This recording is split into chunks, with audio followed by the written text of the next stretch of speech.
Good morning. Welcome to Cedars Unitarian Universalist Church. My name is Brian, and I'm the worship associate for our virtual service today alongside our minister, Zachary Vinson. Before we start, let's pause to acknowledge that members of our congregation occupy the ancestral, traditional, and contemporary lands of Coast Salish tribes. The homelands of the Suquamish, Duwamish, Klallam, and Chimicum people were ceded under duress through the Point Elliott and Point No Point treaties. We are grateful guests on these lands and affirm Indigenous sovereignty both past and present. This acknowledgement does not substitute for the need to build authentic relationships with modern-day members of these tribes and to learn about their living culture and history. Our faith community is sustained by the generosity of our members. Your contribution will nourish the spiritual growth of our community through weekly worship and ongoing programs that cultivate connection, belonging, sharing, and caring. Included in the video description and displayed on the screen is information to make a contribution to Cedars through our PayPal account. Please take time either now or later in the service to make a contribution to help sustain Cedars. Your gifts are greatly appreciated. Cedars is committed to being a welcoming and inclusive community. In all the beauty of languages, cultures, and skin tones that come together in your uniqueness, we welcome you. In all the ways you experience and express gender, and in the beauty of whom and how you love, we welcome you. With all the religious and ethical traditions that inform your spiritual life, we welcome you.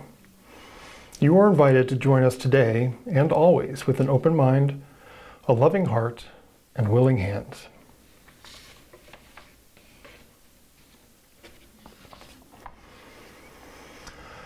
After electing, then re-electing our first black president, the pendulum swung hard the other way.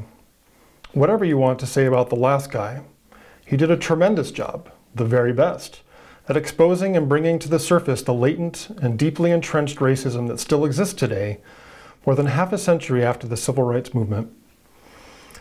I believe that we are on the cusp of a great awakening. More of us than ever before are waking up to the reality that there is deeper work to be done. That there continues to be an epic struggle between the obscene concentration of wealth and power and achieving liberation, justice, and equity for all. We are waking up to our complicity in perpetuating a white supremacist, patriarchal, capitalist society.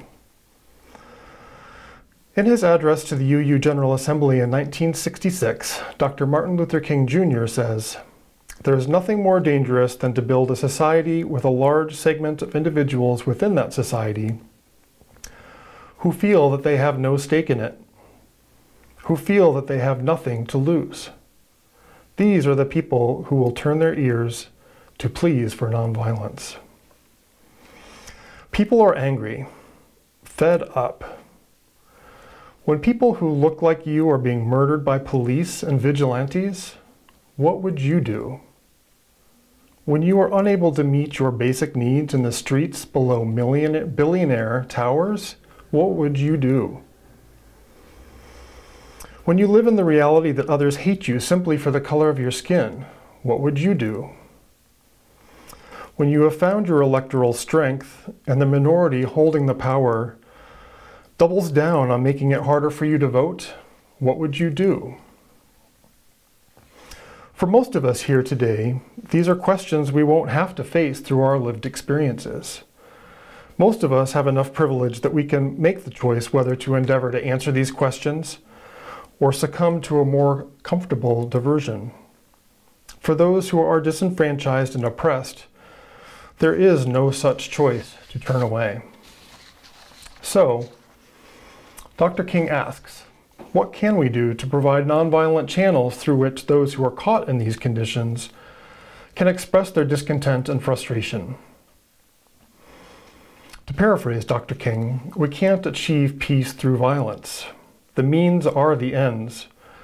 This revolution must grow from love, an overflowing love which seeks nothing in return and empowers us to love a person who does an evil deed while condemning the deed. For Jesus, this is turning the other cheek. For Buddha, walking the middle way of wisdom and compassion. For this revolution to be truly transformative, we must awaken to our own unconscious racism, entitlement, and unexamined privilege. We must cultivate the courage and confidence to engage and not to turn away from injustice. We must learn compassionate ways to call out ourselves, our friends, and our neighbors.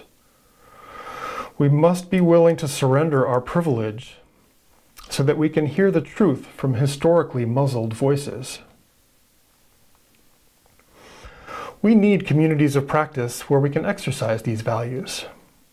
A supportive community to uproot injustice and transform the world, starting with ourselves. Cedars can be such a community, a safe space in which we can awaken to uncomfortable truths and practice difficult conversations. We must help one another stay awake and become part of a groundswell of wisdom, love, and compassion to tip the scales toward an enduring liberation for all. I dedicate the lighting of the chalice to our collective awakening.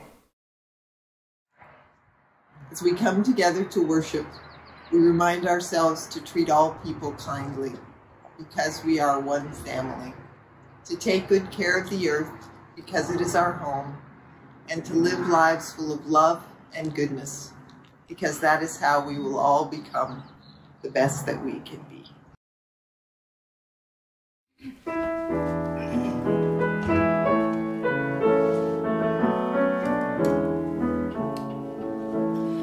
Come sing a song with me.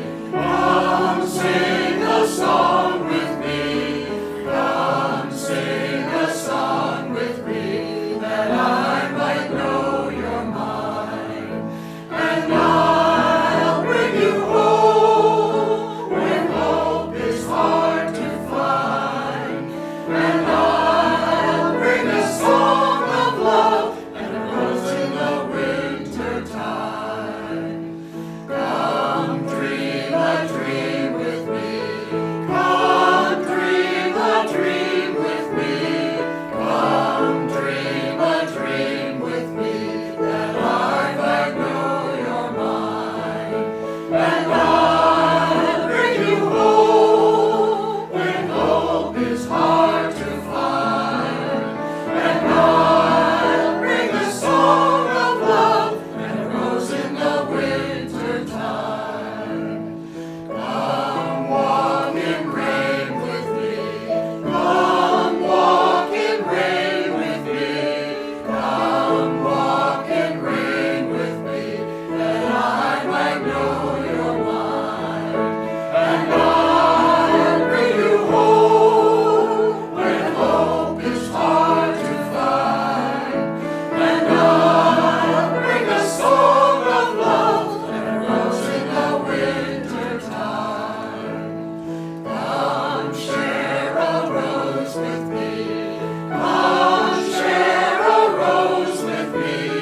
Come share a rose with me, that I might know your mind. And I'll bring you home when hope is hard to find. And I'll bring a song of love and a rose in the winter time.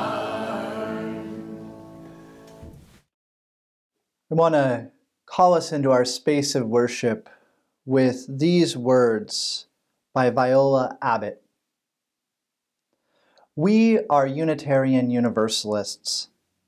When we lift up our 7 principles, some of us think of them as a form of theology, but they are more important to our collective than that. They do not tell us what we should believe. They tell us how we should be. They tell us how we should act in the larger world and with each other. We are brought here today by the fact that Unitarian Universalism has fallen short of the image that was presented to the world and to many of those who embrace this religion. but we are also brought here today by the truth that Unitarian Universalism has shifted course to move toward a place of wholeness, a place that perhaps never existed for us as a denomination. It has been a long and sometimes unforgiving road to today. But we are here because we are mindful of that past, and because we have hope for the future. We want the practice of this faith to be a fulfilling manifestation of its promise. Open your hearts. Seek new ways of understanding. Come, let us worship together.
I want to tell you a story today written by Washington Irving and published in 1819.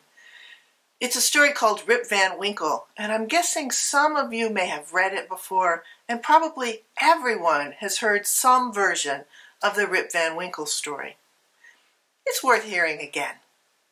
So this is a story about a man named, well, Rip Van Winkle. And Rip Van Winkle lived in a small village in the Catskill Mountains of New York.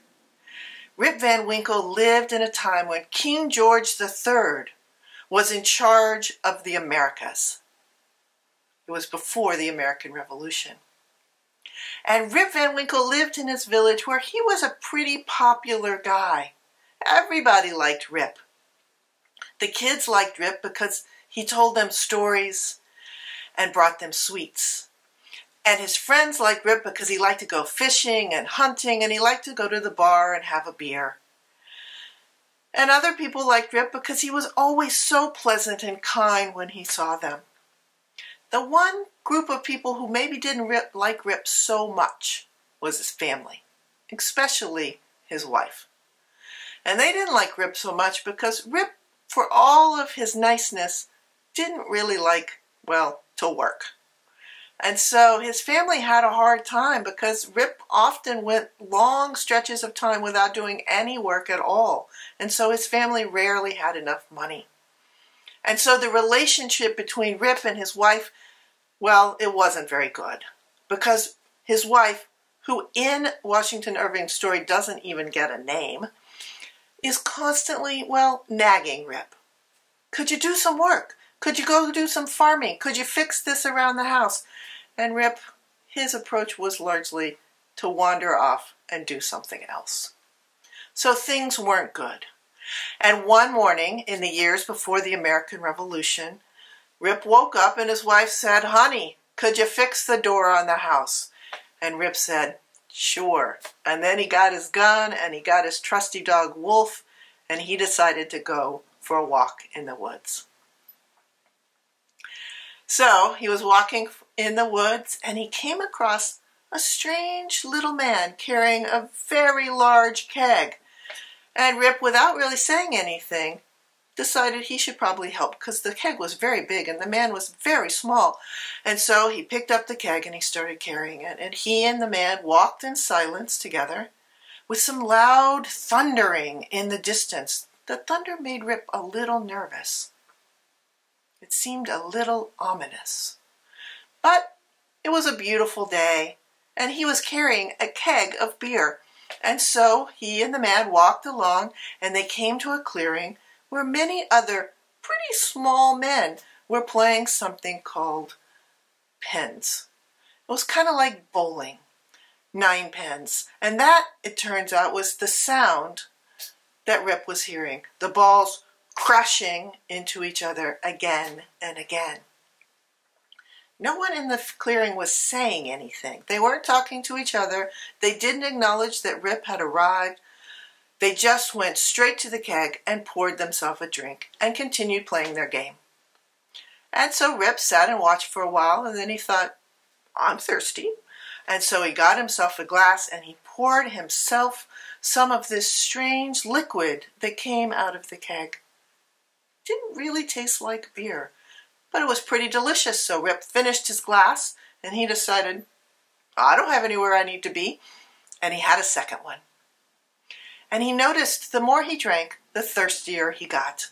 And he also noticed the more he drank, the tireder he got.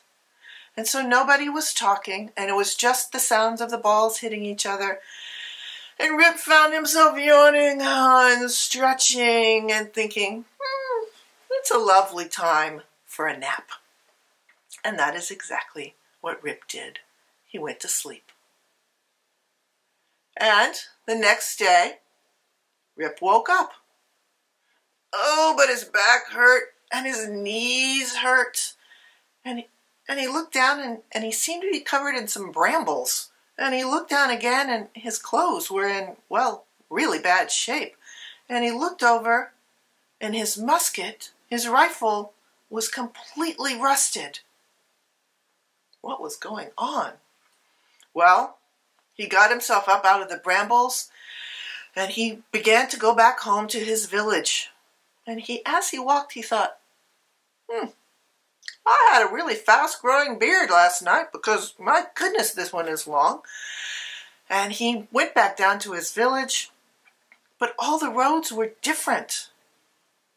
And all the housing and all the buildings were different. And the picture of King George III in the tavern was gone, replaced by a different George. George Washington. Rip was very, very confused. And not only that, he didn't recognize anyone in the village. Finally, someone said, "Old man." He said, "Old man, I'm not old." And they said, "Oh, yes, you are. You are an old man with a long white beard."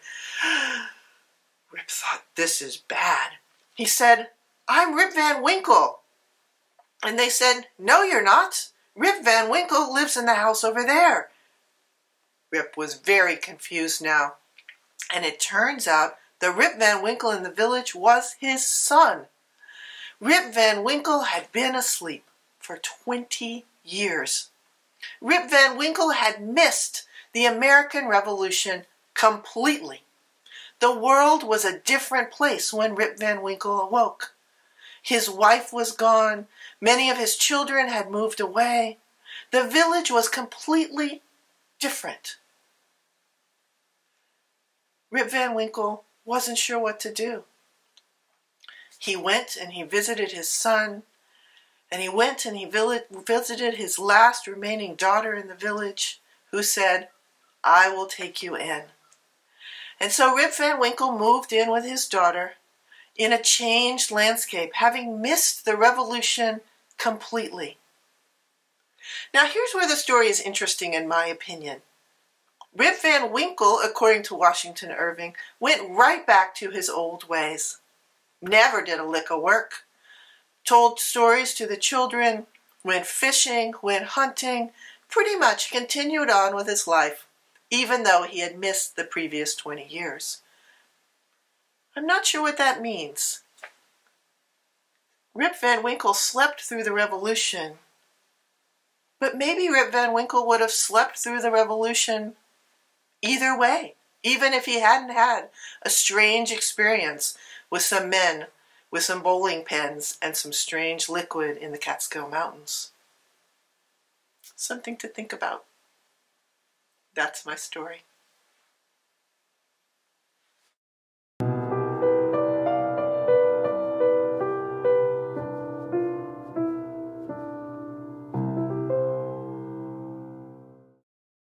For our spiritual moment today, I want to share a poetic translation of the Lord's Prayer that comes out of the New Zealand Book of Common Prayer that is used by people in the Anglican community among the Maori and Polynesian communities. And so I share this prayer with all of you.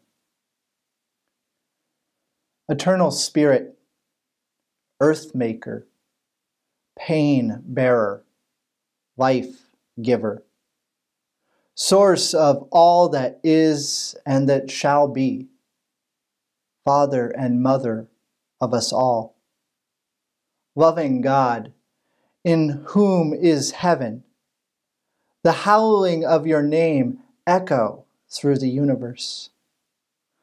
The way of your justice be followed by the peoples of the world.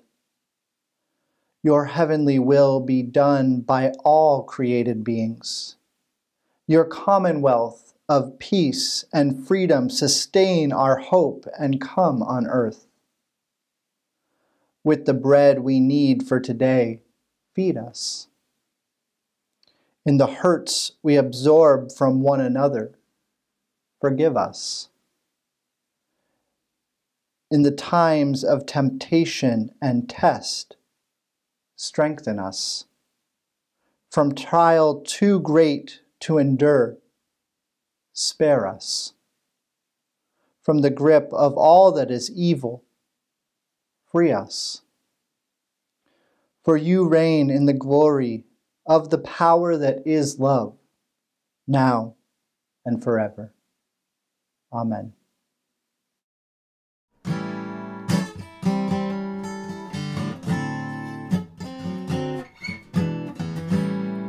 All I can say is mercy me.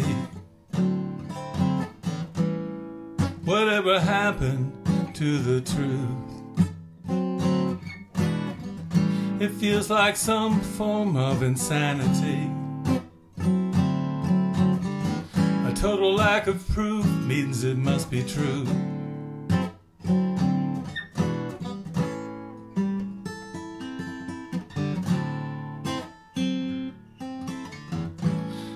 Looking out across the great divide, it's hard to see the common ground. With no shared facts to give us purchase, we're only going round and round.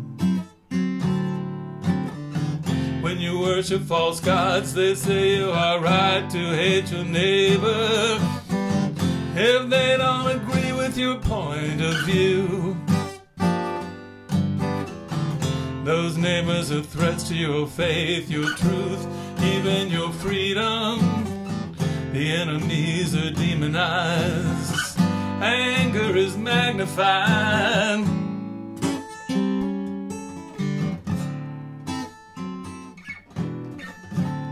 Lies cast as truth can never set you free. They only form the ties that bind you to an alternate reality. Only truth can free your mind.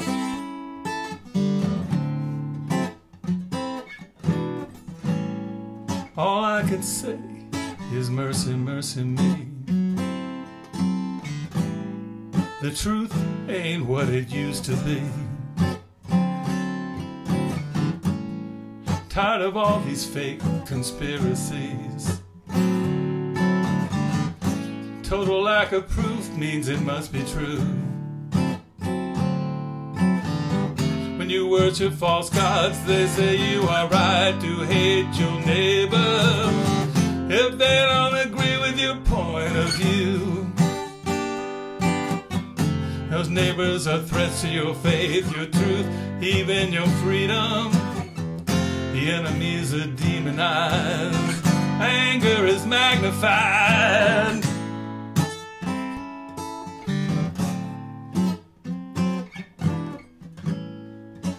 can say is mercy, mercy me.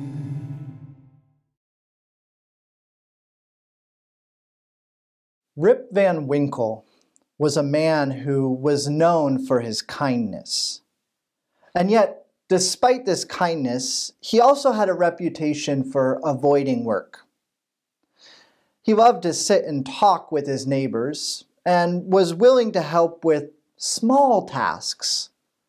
But when it came to tending to his own farm and supporting his family, Rip preferred to do other things. This avoidance of work caused him one day to set out into the Catskills Mountains to go leisurely fish and hunt rather than tend to the crops that were his responsibility. While in the mountains, Rip met a group of other men. These men invited him to stay and play some games of bowling with them in the woods and to drink some beers. And eventually, after a few drinks, Rip found himself growing tired, and so he sat down beneath a tree and fell asleep. This wasn't a regular sleep, though, but Rip didn't notice that there was anything special about this sleep when he woke up. Not at first, at least. In fact, it wasn't until he made his way back out of the woods, down from the mountains, back to town, that he realized something was amiss. When Rip made his way up into the mountains, a sign in the town he lived had bore a picture of King George III of England. But now, upon his return, he found that the same sign had the picture of King George replaced with a picture of George Washington. Rip Van Winkle had slept through the American Revolution and found himself awake and confused in a new country. This story of Rip Van Winkle from Washington Irving became the central metaphor of Reverend Dr. Martin Luther King Jr.'s 1966 Ware Lecture delivered to those gathered for the General Assembly of the Unitarian Universalist Association. MLK had been invited to give this prestigious lecture because of his leadership in the civil rights movement and the growing connection that he shared with Unitarian Universalism. A year prior to delivering this Ware Lecture, Unitarian Universalists responded en masse when MLK called people of faith from around the country to gather in Selma, Alabama, and participate in demonstrations of civil disobedience. Among those who had gathered was a Unitarian Universalist minister by the name of Reverend James Reeb. James, knowing the threat of violence that awaited, still chose to show up and paid with his life. He was beaten to death while leaving a cafe where he and some other colleagues had eaten dinner. Weeks later, at James's memorial service, Martin Luther King preached the eulogy and ended his remarks by saying, "So we thank God for the life of James Reeb. We thank God for his goodness. We thank God that he was willing to lay down his life in order to redeem the soul of our nation."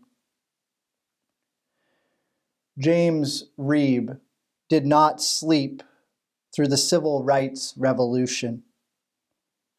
Martin Luther King did not sleep through this revolution either, nor did the tens of thousands of other people who chose to take to the streets in demonstration.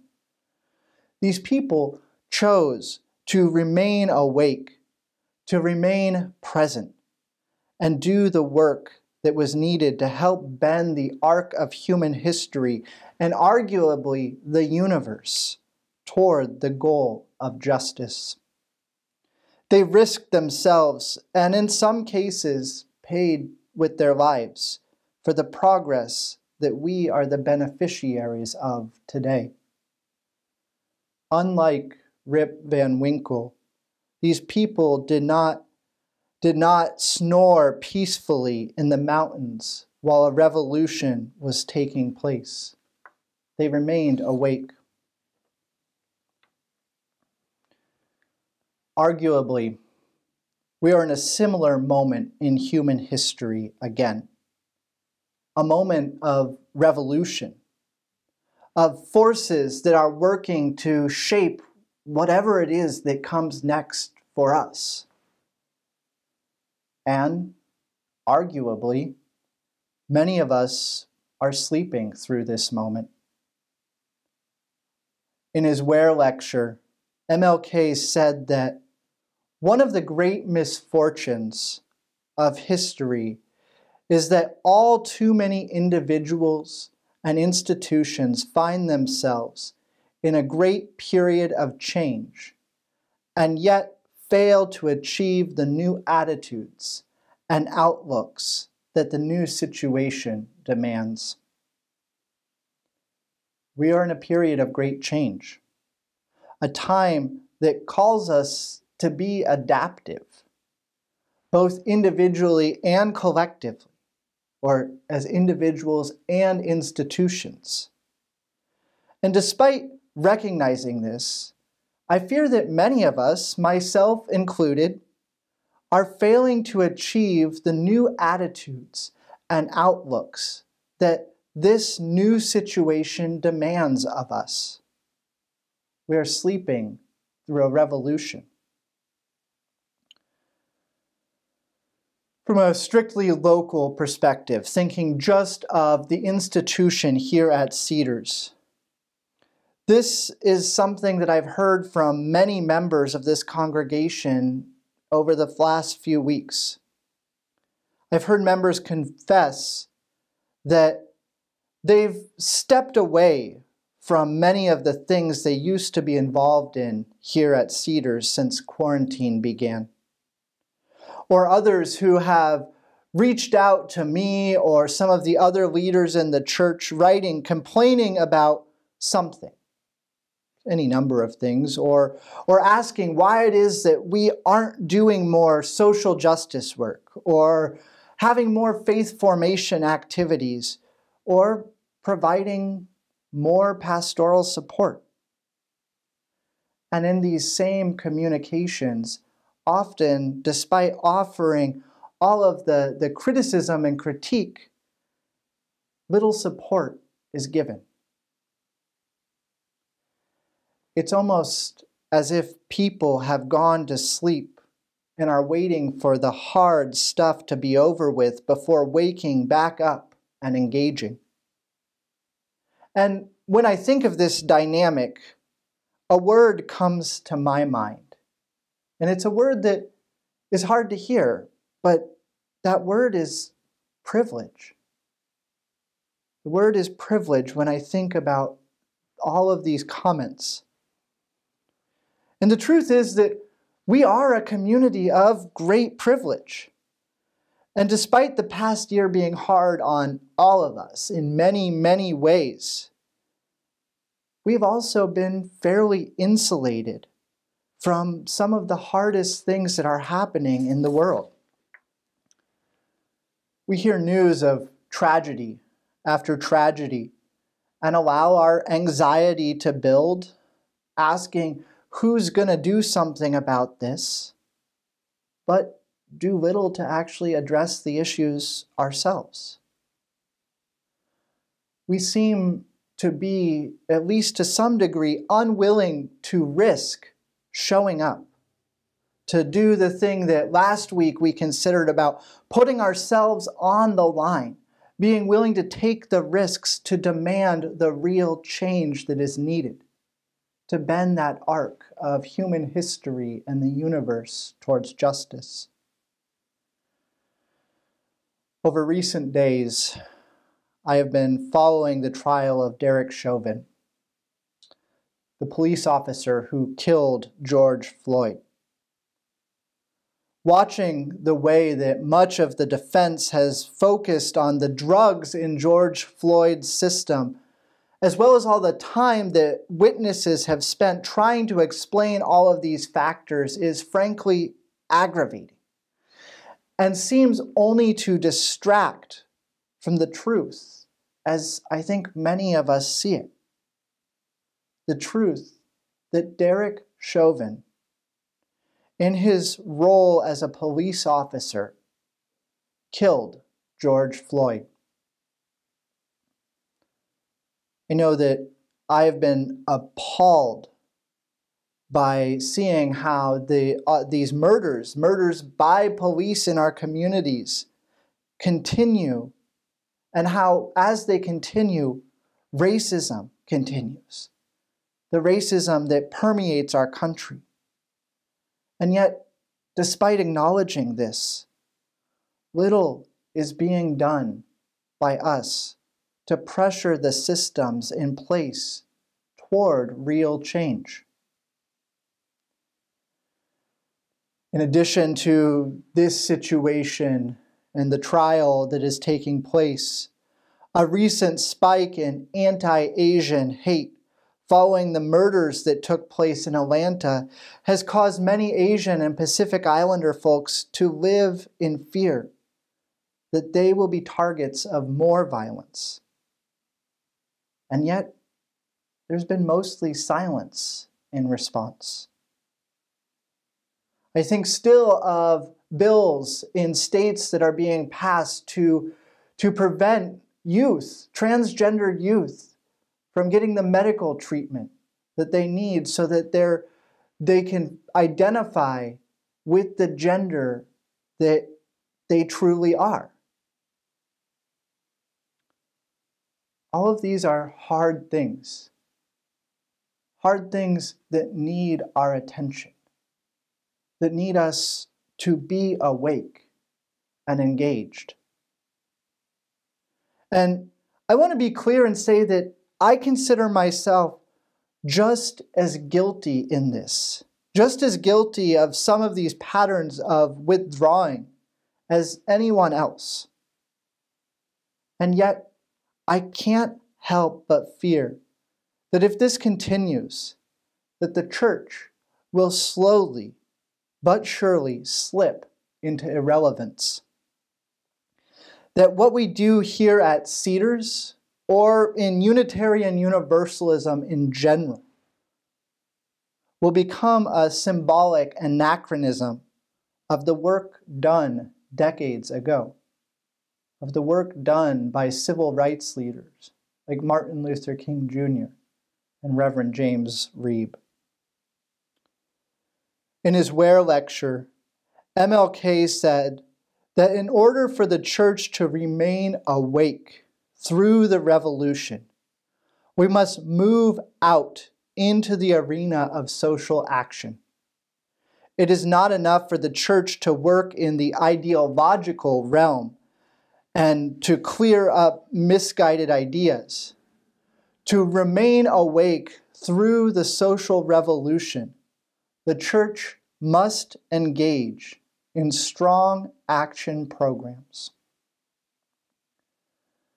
I believe that we remain awake through doing. And arguably, as we've been discovering from our conversations around belonging, we feel that we belong through doing. Without doing something and remaining engaged, we risk sleeping through the revolution that is happening now. And in sleeping, allow ourselves and our faith community to simply become a dream of relevance rather than being truly relevant in the world. Now, does that mean that we need to do everything at once or that we can never take a break? No, that's not what this means. Productivity can be toxic too. But if we do nothing and just assume that someone else will make things happen, we are part of the problem. And the world already has a whole lot of problems. Let's do our part together, not to heap our own indifference onto the pile as well. I'll be honest, I don't know what to do in all of these situations. And things are really complicated right now with a pandemic still happening. And I don't think that any of these situations, pandemic or not, has an easy answer. But I do believe that in order for us to do our part to continue to bend the arc of the universe towards justice, we need to remain awake and committed to navigating these challenges together. So consider this your invitation. If you have been one of those people who has stepped away from Cedars in the past year or maybe before that, come back. We need you. If you have ideas about how we as a community can start to address these issues in meaningful ways, please bring those ideas along with your commitment of time and energy. We need to be part of the still unfolding revolution. Bring your gifts together. We've said it before, we're better together, we're stronger together. And please, before you start complaining about things, asking why we aren't doing more or how come this wasn't done the way that you would have done it, stop and ask yourself, what gifts do you have to offer? What things can you bring together to help us collectively face these challenges? How can you get involved? We need you. None of us can take on all the problems of the world alone, nor should we try. We need each other. The world, I believe, needs us as people of faith. And those who come after us, those people who aren't even here yet, they need us. They need us to remain awake despite the fog of indifference that seeks to lull us to sleep, that seeks to cause us to become sedentary. We cannot risk sleeping through this revolutionary moment. In closing, I offer these final remarks from MLK's Ware lecture. He says, I have not despair of the future. I believe firmly that we can solve this problem. I know there are still difficult days ahead, and they are days of glorious opportunity. To the glory of life.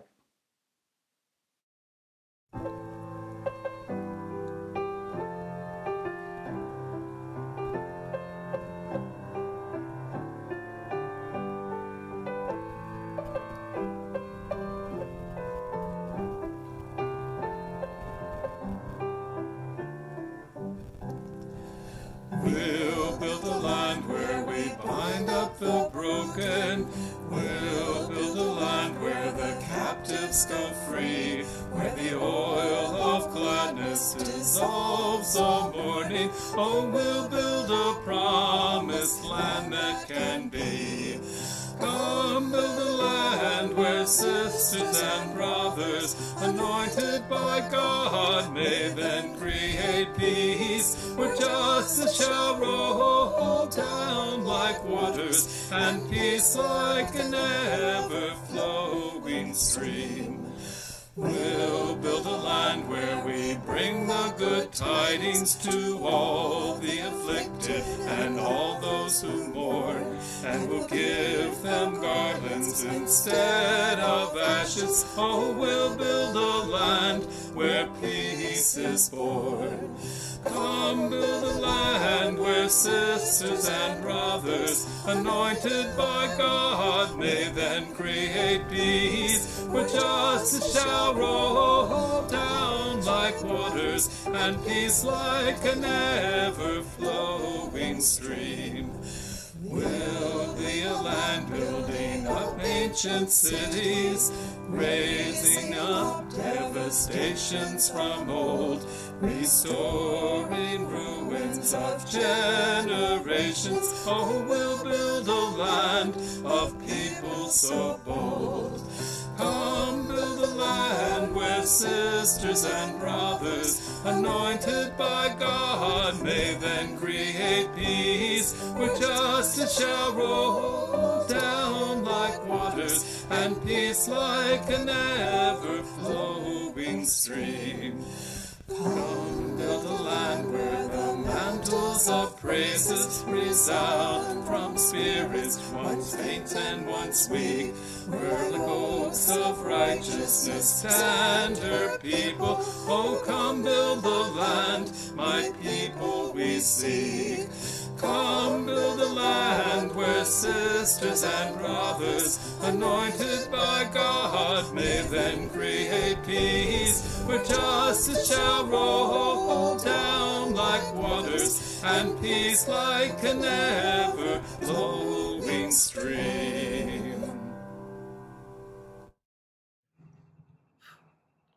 We extinguish this flame, but not the light of truth, the warmth of community, or the fire of commitment. These we carry in our hearts until we are together again. Have courage, my friends. Though the work ahead of us seems heavy, we do not face it alone. May we remember to draw strength from one another, and together continue to bend the arc of the universe towards justice. May it be so.